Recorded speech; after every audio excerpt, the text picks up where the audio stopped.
Clay from Brooklyn, Football with the Fellas. It's all about Big Blue. Here with some thoughts about the trade deadline. So, as you probably know, next Tuesday is the trade deadline for the NFL. And if I'm Joe Schoen, I am far from certain that my job is secure. In fact, I would go quite the opposite and say I'm pretty sure that I'm on thin ice, on a hot seat. So I think he needs to go down swinging. And what I mean by that is he needs to try to pull off at least one trade, maybe a couple of trades, to show that he is the guy that they should entrust moving forward at the end of this season. Otherwise, why would Mara and co. let him even be around for the free agency and draft for next year? I mean, this is year 4. He's had 4 years of drafts, 4 years of free agency signings, 4 years of renegotiating and or signing people, and we're in bad cap situation. Our team is terrible, and our record is certainly terrible. And why would I think that Joe Schoen is the guy to move forward? So if I'm Joe Schoen, I'm thinking, this might be between now and Tuesday, my last best chance to show that I'm the guy that should continue to lead this team. So I've come up with a couple of ideas that I think if Joe Schoen is smart, he would consider doing. So first and foremost, let me look at what the other 31 teams have to offer. So here's a quick look at teams with the most draft capital and or picks as of today. Now, this is from tankathon.com. Shout out to Tankathon for providing this. I appreciate you.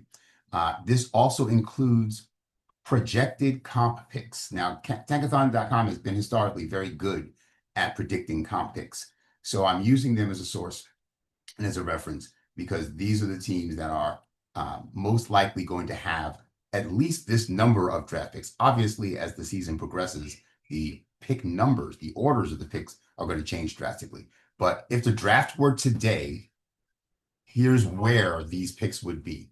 So we see that Cleveland, the Rams, Baltimore, and the Jets each have 10 picks. Pittsburgh has 12 picks, and they are the teams with the most picks, the greatest number of picks.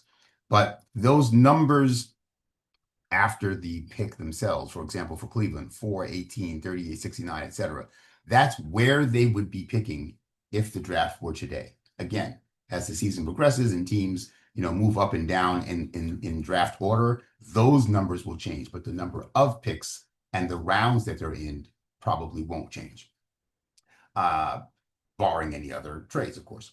So that's the teams with the most picks. Those teams have a minimum of 10 picks. Remember, you get theoretically 7 picks in the draft before any comp picks are awarded, 1 each round.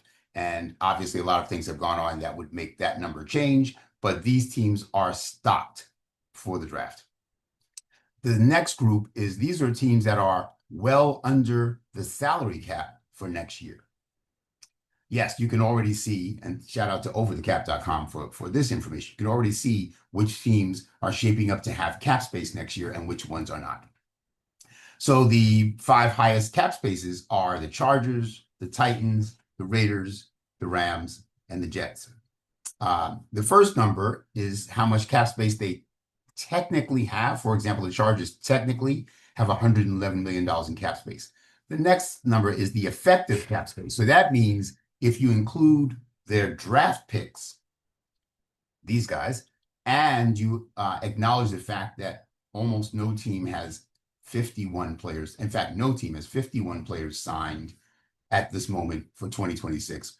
And your top 51 players count against your salary cap up until week 1.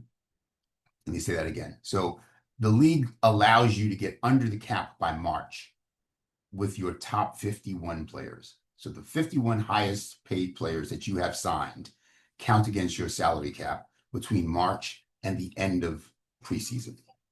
So with most teams, they have, somewhere in the mid 30s to low 40s numbers of players signed.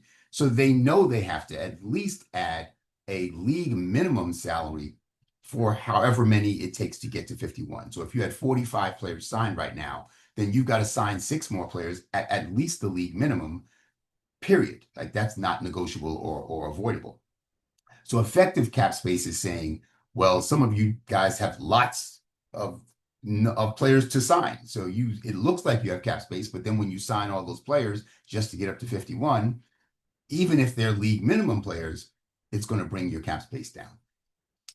And then if you look at the draft picks, if you fill up some of those spots with the people that you have draft picks for, then those salary slots are already predetermined. So some of them have, one or two picks in the first round, let's say. Those guys cost a whole lot more than the league minimum. So that brings your effective cap space down significantly. Again, trades, et cetera, could happen that could alter this, but this is a reasonable approximation of right now. Why am I saying all this? Because there are two teams that are on both of those lists, the Rams and the Jets. The Rams and the Jets each have 10 projected draft picks, and they are fourth and fifth, respectively, in cap space next year. The Rams having $71 million in effective cap space, and the Jets having $50 million in effective cap space. By comparison, the Giants are already over $3 million over the cap in effective cap space for next year. So those of you who have been saying Shane is doing a good job, he's freeing up cap space for next year, are dead wrong. We are over the cap for next year already. No, we don't have any cap space at all. We already are over the cap for next year. Does that make Shane look good? Does that make him look like somebody that should continue to steer the ship? It does not. So the Rams and the Jets are two teams I'd be looking at if I'm Joe Shane to see if I can try and pull off a trade before Tuesday. They are teams that have money and draft picks and are likely to be willing to take on a veteran that we have that has a little bit of a cap hit because they have the cap space, and they're possibly willing to give up a draft pick next year because they've got 10 of them. So if they were looking to get better right now, we wouldn't be a bad place for them to look. Certainly, the opposite is true. If we're looking to add a draft pick next year, these are two places we should look. So the Rams especially are contenders. They are 5-2 this year, tied for first place in their division. So the Rams are a team that is in win now mode. They see this as a year where they can win. So they might be interested in adding an affordable veteran right now.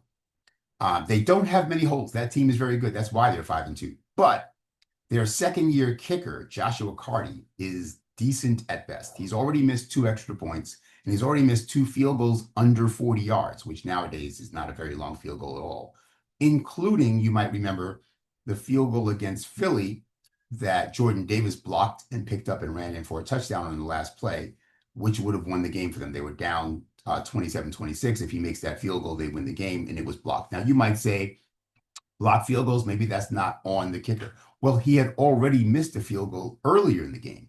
If he hadn't missed that field goal, they would have been up 29-27 and taking a knee at the end of the game instead of trying to line up for a game-winning field goal. So one could argue that he blew that game twice.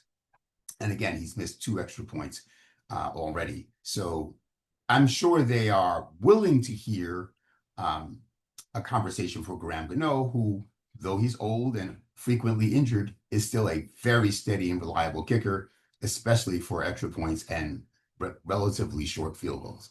So they might consider the option of putting Carty on their practice squad and letting Gano kick in a season where they think they can make a playoff run. The other thing they're not very good at is backup running back. Kyron Williams is their starting running back. I'm sure they're very happy with him. But after that, the drop-off is pretty precipitous.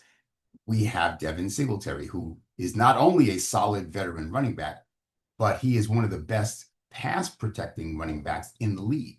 So even if they just needed someone to keep Matthew Stafford upright, I think having Devin Singletary would make a difference for them. And as Singletary just showed last week on that poorly underthrown ball by Jackson Dart when he ran the wheel route, he made a great adjustment to and catch of that pass, showing he can still catch out of the backfield. I love Jackson Dart. I think he's going to be really good. But if he had put a little more air under that ball, that was an easy walk-in touchdown for Singletary. Singletary had like 2 steps on that linebacker, but he had to come back for that pass because it was so poorly underthrown. But he caught it. So that shows me that Devin Singletary still has, a value to a playoff contending team as both pass protector, catching the ball out of the backfield, and of course, as a running back.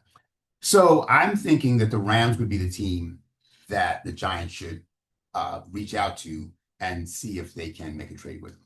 And what I'm thinking is the package of Devin Singletary, Graham Gano, and we have 3 sixth-round picks in this upcoming draft.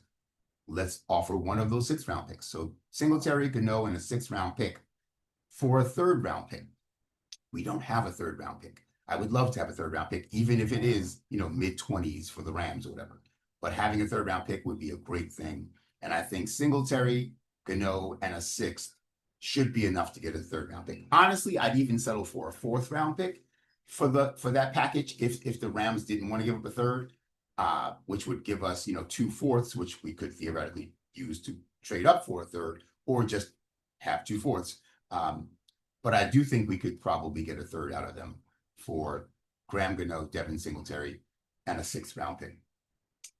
Maybe even 2 6th-round picks, right? Like I said, we have 3 6th-round picks. So if it took 2 6th-round picks along with Singletary and Gano to make it a 3rd instead of 1 6th-round pick getting a 4th, I'd do that as well.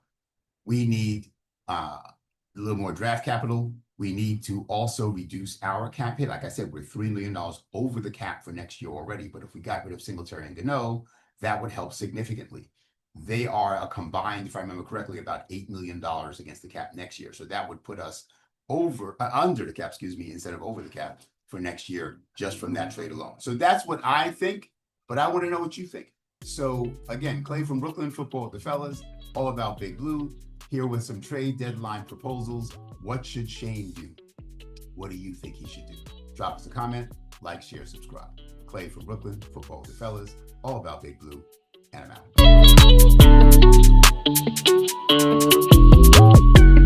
Big shout out to El Marquis Productions, the talent behind the music and production here at Football with the Fellas. It's all about Big Blue. Their beats bring energy and excitement to every episode. El Marquis' skills in mixing, mastering, and creating top quality sound make the podcast come alive each week. For your own projects, check out elmarquisproductions.com and take your sound to the next level.